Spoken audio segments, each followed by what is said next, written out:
Carlos, thank you very much. In 2014, we came to Lisbon for the first time, and we met Luis Viana, who was up here in the front, and we heard a conversation about Portugal adopting international accounting. And as some of you may know, we're one of the largest, our firm is one of the largest investors in Greek government bonds. It's been the best investment our firm has made for a number of reasons. And we came here and found that Portugal had the aspirations to become a global benchmark. Our firm, by way of background, buys large companies, small companies, and we turn them around. So a government investment was very different for us. And when we came, we were invited back in October, I think, of 2016 to speak. And that's when we met Carlos. And we found that there was a sincere passion to want to become the best in public financial management. And that was very, very impressive. Subsequently, we ended up relocating our firm to Lisbon for a number of reasons. In part was the quality of the people. And Carlos and others have really become a beacon of light in the international community. And when I mentioned that to Ian Ball and Vincent, they both, came over from New York, New Zealand, 36 hours, long flight, because they want to see, Portugal succeed and become what would be the first in Europe to actually implement a rigorous full system of public finance, because the consequences are amazing. I'm going to keep my comments very, very short and to the point. I'm going to go more with numbers, which tend to make things shorter than longer in terms of conversation. In terms of moving the slides, Ian, just that one there. Right here? Okay. As you may know, Jake Soul, or Professor Soul, has written this absolutely fabulous book called The Reckoning, which was translated into Portuguese. He's stuck in Washington, D.C. His flight had mechanical problems. He was on the phone with Carlos and I till 4 in the morning trying to rewrite his flight, and Chris Magarian as well. He didn't make it, but his book is absolutely fabulous. And the introduction to it talks about Makeshta Pombal. And you'll see how this moves. In our house that we bought a couple of weeks ago, coincidentally, in the lobby is a picture of Makeshta Pombal. And he has these papers of Plaza de Commerce. And Jake has told me, by the way, Paul, do you realize that he was one of the first in Europe to implement double entry bookkeeping accounting, which means a balance sheet. And for those who may or may not know what a balance sheet is, you take all your assets, which you have, cash, assets, you take all your liabilities, and then you estimate your net worth. And I was like, amazing. This was back post-earthquake, so 1760 was when he came in. And so I immediately assumed that Portugal had a balance sheet and that they knew what it was. God, if you had it in 1760, after the earthquake and the tsunami and the fires, you must have it today. Luis, the answer is no, you don't. And I'm like, oh my God, where's poor Makesh? He's probably turning over in his grave in Makeshta Pombal Square somewhere, I don't know, but this was a coincidental picture. So the other thing we've seen is we recently had Sharon Turney here, because we still do business. This is kind of part of helping philanthropic. But we had Sharon Turney, who's the former CEO of Victoria's Secrets.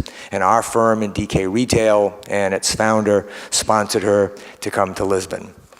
And what was most interesting about that is after being here for 4 days, she talked about the distinction between Portuguese time and what we refer to as Japonica time. Portuguese time is, it just goes on and on. And that's not a compliment.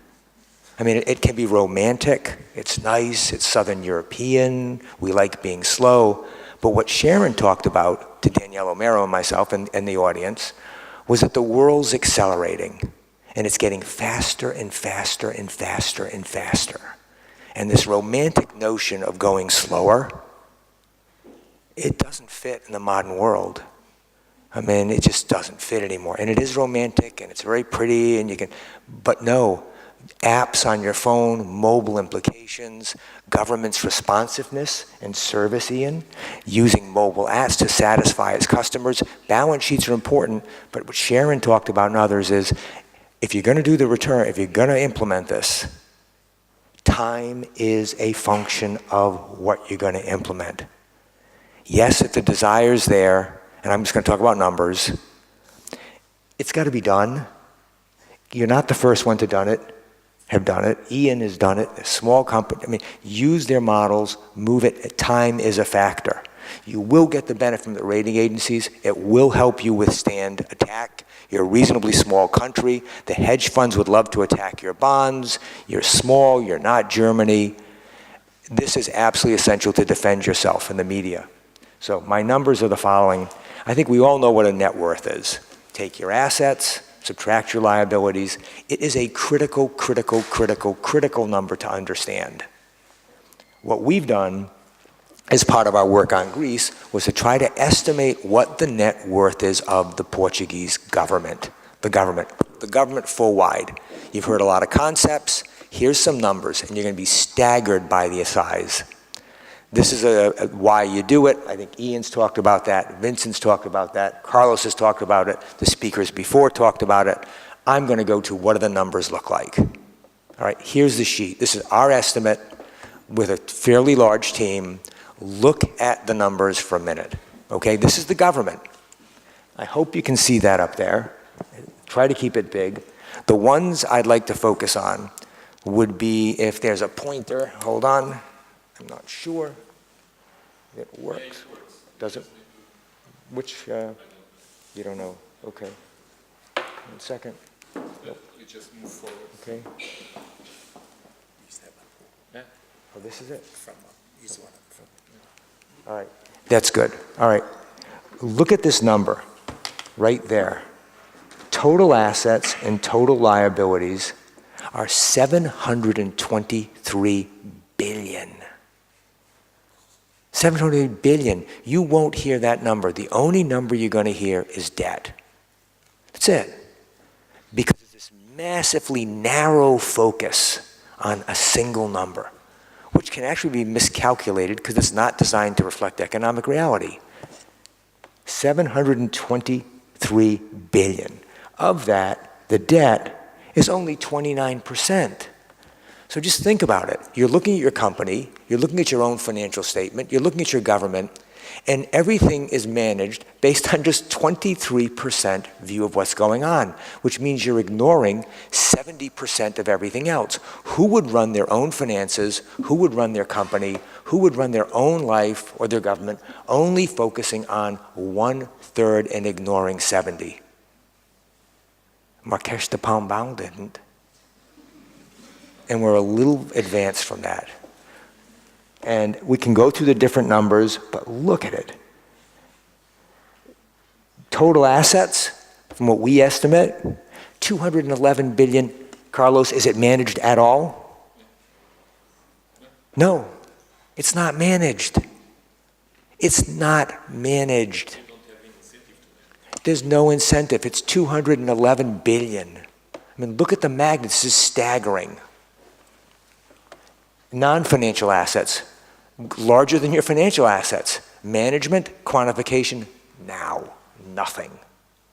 This is why when we look at it as an investor, which is what we do, we say, my God, you have 70% of your assets and liabilities that are not measured and not managed. What happens when the next crisis hits? You don't even know where it's coming from. So this is one number. It's in there. Our slides, Christopher Megarian, they'll be posted on the internet under most important reform. So if you want any of this, just go take it. It's an important sheet. Okay? I think that touches on that, Carlos. Next would be where the financial assets are. We gave you some backup. This is an important sheet. So this is sheet number 2. Okay, look up at this sheet. The only number you're going to hear reported in the media is your debt to GDP. And we all hear that. and we hear 131%. First of all, the number is inaccurately calculated by any international standard. They use a future number, which is a legalistic number. It does not reflect any international standards. It doesn't even reflect the standards that are used by the European Union in preparing its own financial statements. And I want to repeat that. The European Union, of which you are a member, has financial statements, and they're using international standards, which they use IPSAS, correct?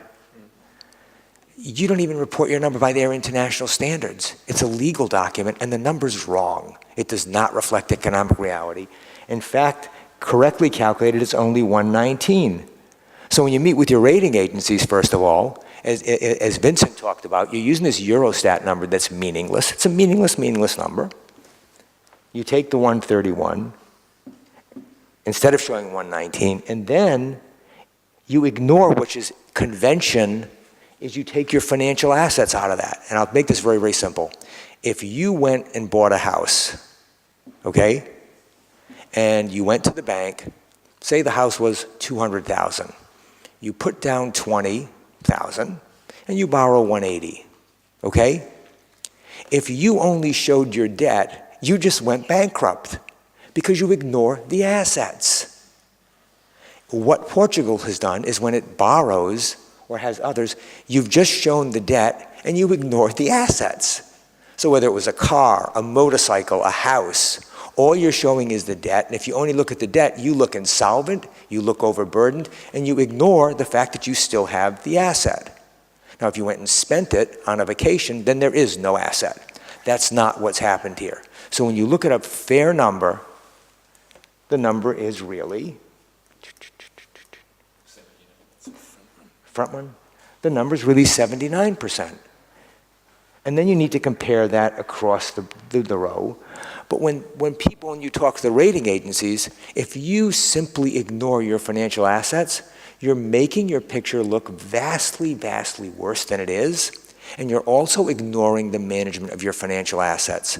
And CDG was an example. You could improve the value of CDG, and no one knows. So is there an incentive to do it? No. This is common sense. There is a non-incentive because it's a public expense. Yes, it comes as a public expense. I mean, this is how bad the current accounting is. And there's a number of examples in your presentation which are very good. This is why after 35 years or 40 years in the business, the father of modern sovereign accounting rating has come to Lisboa and to say, I've now been essentially converted. I've seen the light, and this is the change. And remember the time. Remember Portugal time, Japonica time. Portugal time, Japonica time. This isn't Marques de Pombal. We don't want to wait 87 years. Okay? And in that case, go back. So these are my two sheets. I want to keep it nice and fast. The impact, we've gone back and looked at 2012 to 2015. This is not meant to be comparative or political at all. It's simply analytical. Okay, just simply analytical numbers. Every year, it appears over the last, since our numbers, we've been able to estimate that your return on assets has been a minus 11%. If you had a bank account and it was 100,000 last year or 40,000 last year, and it went down by 10%, next year it's a minus 36. And after a period of 10 years, there's nothing left. This is what's happening. You must start managing your assets. And then, of course, you can look at this GDP, which economists love, and you can say, well, how much GDP did we get? If your net worth's going down and your GDP is going up just a little, your situation continues to get worse and worse and worse. Last slide, if this works, to keep it nice and short. Okay, if the question is, we talk about the New Zealand model. Like you pick your role model in life, whether it's Sharon Turney, whether it's someone else, whether whoever. What if Portugal were to perform at the level of New Zealand? It's a tall order, but Ian, is it impossible? No, it's not. Not at all. you could generate an incremental 30 billion of GDP. Now, GDP happens to be a very important number. Or you could improve your net worth by 30 billion. You have 10 million people. That's a massive, massive, massive, and I think one of the former speakers talked about, return on, cost versus value. This system is fractional in terms of cost. It's insignificant. The impact is absolutely potentially huge. And 30 billion's a lot. So when you look at the cost and you look at the potential benefit, it's so staggering. It's like if you could take 10,000 and have it turned into 1 million. Are you really care about the 10,000, to be honest with you? Of course you wouldn't. What you should be concerned about here is the time. And that's our biggest concern in Portugal. As we do more here, we look at companies and we look at investing. Our goal, and it's analogous as well, time needs to accelerate. This can't be a mañana project. And the last one, which is a super simple slide, which is here. Your government's, if you look on the left, right here, your government's 48% of your economy, which means if you look next to you, one of the persons on either side of you is somehow connected to the government. No, almost all. Almost all, sorry. All. Okay. Well, if we look outside, maybe. This is how important it is. You can't neglect this amount of assets. 700, you got assets, 211 billion, liabilities, 512, total management is authorized with 723 billion. You can't sit back and not manage it. And I know we've been here now for a while, since, and there is this contentness, because everything's really nice here, to be honest with you. And that's why we relocated here. People are nice, they're honest, there is almost no corruption. I can tell you right now, firsthand, as we looked at businesses here, we formed entities, not a single time, and I can't say that about other countries. So that is a huge, huge, huge advantage. It really, and it's true. I wouldn't say if it wasn't true. What is there's a complacency and a contentness with the way things are, because they are quite nice. This is an opportunity to really step things up. But the pace and the time is important here.